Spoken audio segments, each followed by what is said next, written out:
கர்த்தருடைய பரிசுத்த நாமத்திற்கு மகிமை உண்டாவதாக. பிரியமான சகோதர சகோதரிகளே, ஆண்டவராகிய இயேசு கிறிஸ்து நாமத்திலே உங்களை வாழ்த்துகிறேன். உங்களை சந்திப்பதிலே மகிழ்ச்சி அடைகிறேன். கர்த்தருடைய நாமம் மகிமைப்படுவதாக. பிரியமானவர்களே, உங்களோடு ஒரு நல்வார்த்தை மூலமாக மீண்டும் உங்களை நான் சந்திக்கிறேன். இந்த தேவனுடைய வார்த்தையை நாம் தியானிக்கிற பொழுது கர்த்தர் நம்முடைய வாழ்க்கையில் ஒரு மாற்றத்தை, ஒரு எழுப்புதலை, ஒரு ரிவைவலை கொண்டு வருவார், ஆசீர்வதிப்பார். விசுவாசத்தோடு கேளுங்க, கர்த்தர் உங்களை ஆசீர்வதிப்பாராக. புதிய ஏற்பாட்டில் பரிசுத்த வேதாகமத்தில் புதிய ஏற்பாட்டில் அப்போஸ்தலனாகிய யாக்கோபு எழுதின பொதுவான நிருபத்தில் முதல் அதிகாரத்தில் 17ஆம் வசனம் இப்படி வாசிக்கிறோம்: நன்மையான எந்த ஈவும் பூரணமான எந்த வரமும் வரத்திலிருந்து உண்டாகி ஜோதிகளின் பிதாவிடத்திலிருந்து இறங்கி வருகிறது. அவரிடத்தில் யாதொரு மாறுதலும் யாதொரு வேற்றுமையின் நிழலும் இல்லை என்று வாசிக்கிறோம். நன்மையான எந்த ஈவும், நம்முடைய வாழ்க்கையில் நடக்கிற ஒரு எந்த நன்மையாக இருந்தாலும், ஈவு என்பது ஒரு கொடை, இட்ஸ் அ கிஃப்ட், ஒரு அருள் அடையாளம். ஸோ ஈவு என்பது அது ஒரு விடை கிடைக்கிற மாதிரி ஆன்சர். அப்போது பாருங்கள், நன்மையான எந்த ஈவு, நம்முடைய வாழ்க்கையில் நடக்கிற நன்மைகள் எல்லாம் தேவன் நமக்கு கொடுக்கிற ஒரு ஈவு, அது பூரணமானது. அதுபோலவே எந்த ஒரு வரமும் நமக்கு கொடுக்கப்படுகிறது பூரணமானது. ஸோ அது பரத்திலிருந்து உண்டாகிறது, பரலோகத்திலிருந்து உண்டாகி ஜோதிகளின் பிதாவிடத்திலிருந்து இறங்கி நமக்கு வருகிறது. நம்ம வாழ்க்கையில் நடக்கிற எல்லா நன்மைகளும் தேவனிடத்தில் வருகிறது என்று நாம் முதலாவது விசுவாசிக்க வேண்டும். இன்றைக்கு அநேக கிறிஸ்தவர்கள் என்னமோ தங்களுடைய சாமர்த்தியத்தினால, திறமையினால் சாதிக்கிற மாதிரி நடந்து கொள்கிறாங்க. அநேக கிறிஸ்தவருடைய வாழ்க்கையில் இந்த சாமர்த்தியம், தங்களுடைய சொந்த அறிவை அதில் அப்ளை பண்ணுறாங்கன்னா அதில் ஏதோ திருட்டுத்தனம், அயோக்கியத்தனம், ஏமாற்று, பொய், பித்தலாட்டம், மாய்மானம் இருக்குது என்ற அர்த்தம். உண்மை உணர்வுகளாக இருந்தால் நிச்சயமாய் கர்த்தர் கொடுக்கிறார். அவரை கொடுக்கிற பொழுது நிறைவாய் கொடுக்கிறார், பூரணமாய் கொடுக்கிறார். பார்த்தீங்களா? அப்போது நல்லா யோசனை பண்ணி பாருங்கள், நம்முடைய வாழ்க்கையில் உண்டாகிற நன்மைகள் எல்லாம் அவரால் வந்தது என்று நாம் விசுவாசிக்க வேண்டும். என் பலத்தினால் நான் சம்பாதிச்சேன், என்னுடைய அறிவினால் சாதித்தேன் என்று சொல்லவே முடியாது.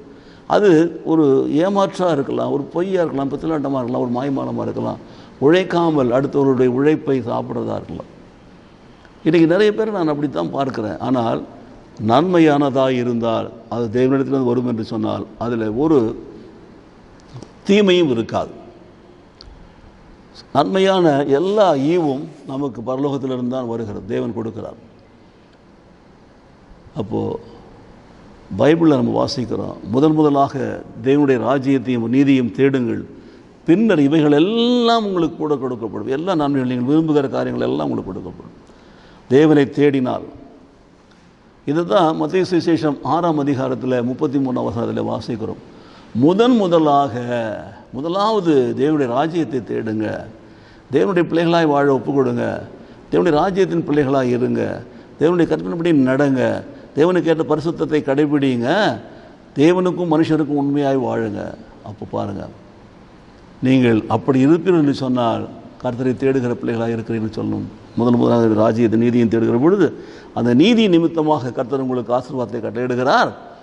உங்களுக்கு இவைகள் எல்லாம் கூட கொடுக்கக்கூடாது. முன்னாடி வாசித்து பார்த்தீங்கன்னா எதை உண்போம், எதை உடுத்துவோம், பல காரியங்கள் லிஸ்ட்லாம், lot of problems, lot of needs, தேவைகள் எல்லாவற்றையும் கொடுக்கிறவர்.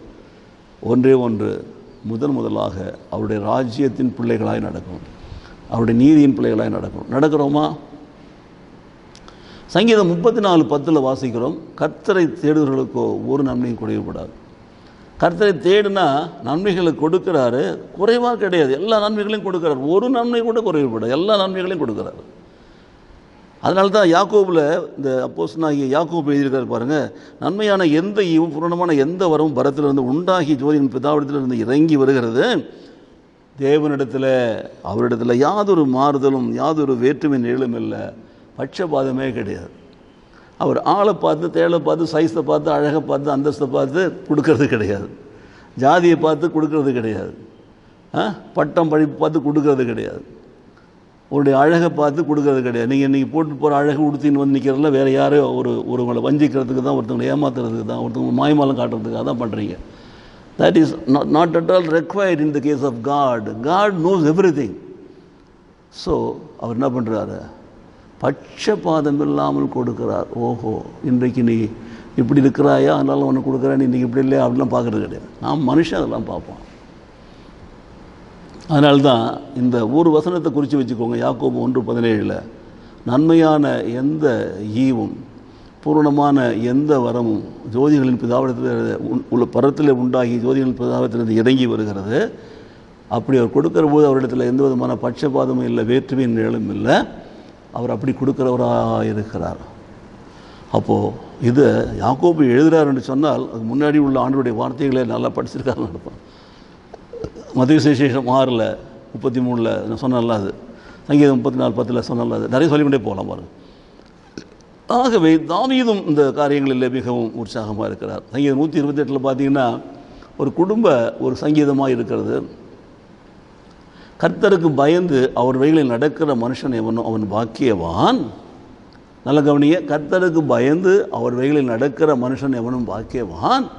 அவன் யார்? உன் கைகளின் பிரயாசத்தை நீ சாப்பிடுவாய், உனக்கு பாக்கியமும் நன்மையும் உண்டாயிருக்கும். கர்த்தருக்கு பயந்து நடந்தா பாக்கியம் நன்மையும் உண்டாயிருக்கிறது. இட் இஸ் ஆல்ரெடி அவைலபிளாக இருக்கிறது உங்களுக்கு. பார்த்தீங்களா? யோசித்து பாருங்கள். கர்த்தருக்கு பயப்படுகிற மனுஷன் இவ்விதமாக ஆசீர்வதிக்கப்படுவான். கர்த்தருடைய சீயோன் ஆசீர்வதிப்பான். நீ வாழும் நாளெல்லாம் எருசலேமின் வாழ்வை காண்பாய். நீ உன் பிள்ளைகளுக்கு உண்டாகும் சமாதானத்தையும் காண்பாய். இந்த நன்மைகளெல்லாம் அந்த 128 சங்கீதத்தில் பட்டியலிடப்பட்டிருக்கிறது. பாருங்கள், என்ன செய்யணும்? கர்த்தருக்கு பயந்து அவர் வழிகளில் நடக்கணும். கர்த்தருக்கு பயந்து அவர்கள் நடந்தால் இவைகளெல்லாம் உனக்கு உண்டாகும். விசுவாசிக்கிறீங்களா? நிச்சயமாய் உண்டாகும்.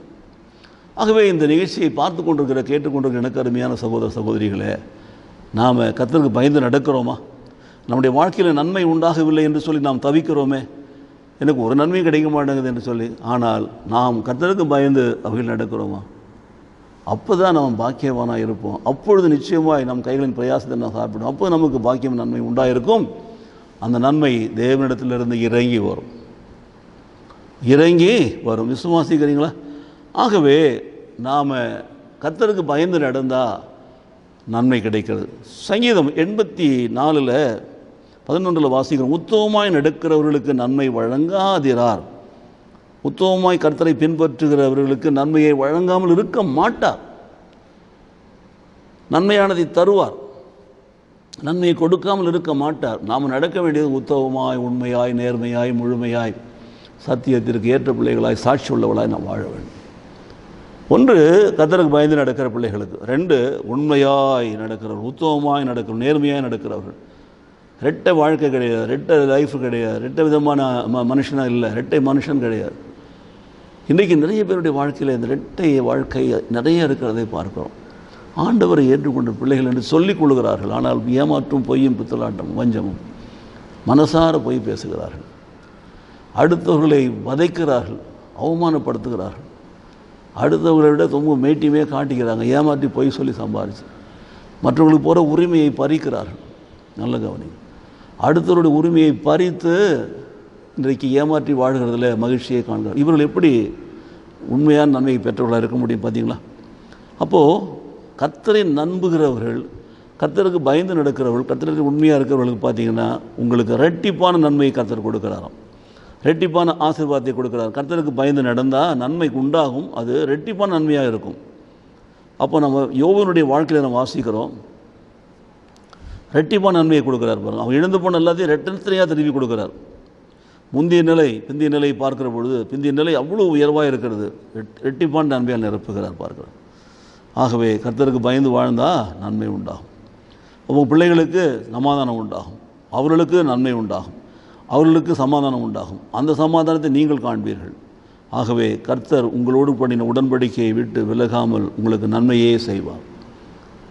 ஆண்டவருடைய பிள்ளைகளா ஆண்டவருக்கு பிரியமானதை செஞ்சு ஆண்டவருக்கு பயந்து உத்தமமாய் நடந்தால் எல்லா நன்மைகளையும் நாம் பெற்றுக்கொள்ள முடியும், பெற்றுக்கொள்வோம்.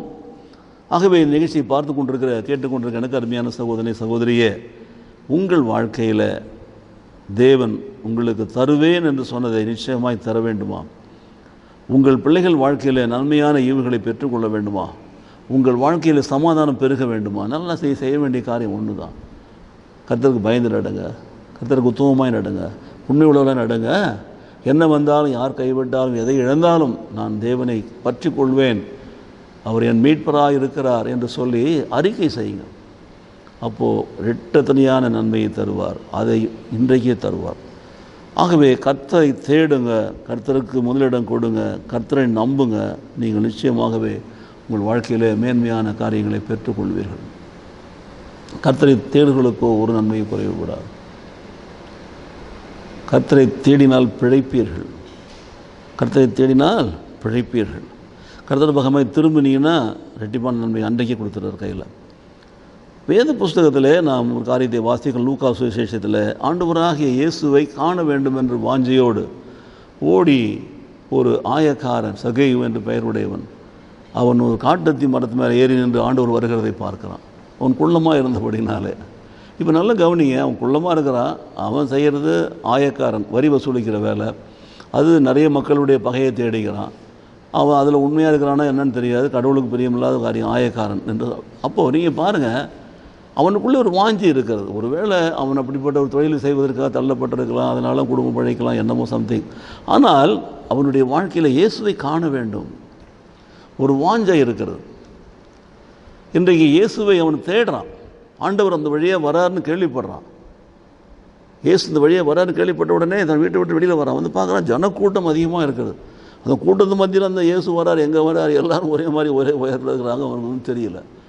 அப்போது எட்டி பார்க்குறாங்க, புரியல, குள்ளமாக இருக்கிறானே. பக்கத்தில் ஓடி போய் ஒரு மரத்து மேலே ஏறின்னு பார்க்குறான். பாருங்க, அவன் ஆண்டவரை காண வேண்டும் என்று வாஞ்சியோடு அந்த காட்டத்தி மரத்து மேலே ஏறி அங்கே நின்று தேவனை தேடுகிறதை பார்க்கிறதை ஆண்டவர் காண்கிறார். நல்ல கவனிங்க, இன்றைக்கு நாம் உண்மையாக தேவனை தேடணும் என்று சொன்னால் நம் தேவைகளை ஆண்டவர் அறிந்திருக்கிறார். பாருங்கள், நாம் கேட்பதற்கு முன்பாக நமக்கு என்ன வேண்டும் என்று அவருக்கு தெரியும்.